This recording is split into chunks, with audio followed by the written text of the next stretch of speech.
Starting this hour with that temporary hemp farming ban. It comes after officials in Sutter County says it lost more than $400,000 to the program and received resident complaints about the odor. So let's dive into this. Your reporter covering Sutter County, Kayla Moeller, is live in a hemp warehouse getting answers on this. Kayla.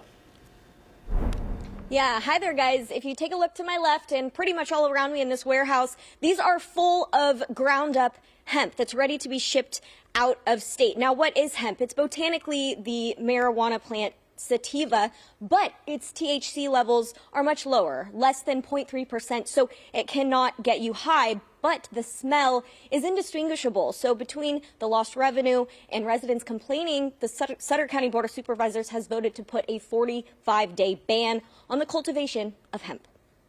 Came out of left field and got the email yesterday morning. The Sutter County Board of Supervisors unanimously voted to ban hemp farming for the next 45 days. And this program has cost the county a bit over $400,000 over the past several years, and that's through the ag department, in addition to the service calls to the sheriff, to code enforcement issues. There are often complaints about the odor. The county says 200 calls for service have been received by the sheriff's office since 2019 due to theft issues at hemp farms. And they've had to destroy more than 500 acres worth of hemp plants that do not meet regulatory standards. And residents are complaining about the smell. But I can tell you that it is turning our neighborhood into an unlivable place. This is during the public hearing portion of a Board of Supervisors meeting in October. We'll be smelling this stuff in our clothing, in our carpets, in our cars, in our garages, in our living rooms.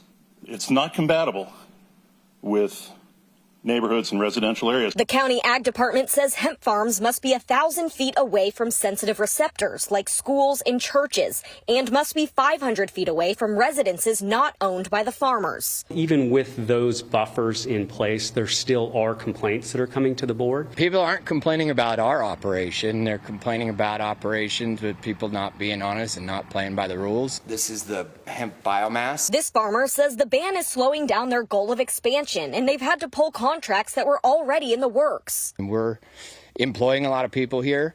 We're bringing a lot of money from around the country back to Sutter County and spreading it around. We're buying tractors, we're buying equipment, we're buying boxes. We want to provide time for feedback to see how it will impact any farmers that are still planning to grow hemp, and then we'll go from there.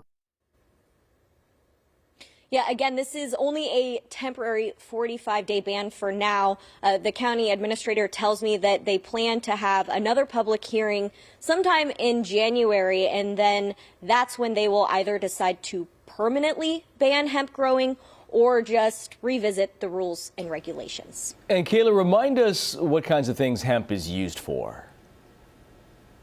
Oh, yeah. Well, all sorts of things. Hemp can be used in your clothing. It can be used as fiber. It can be used as building material. It can even be used in foods and lotions.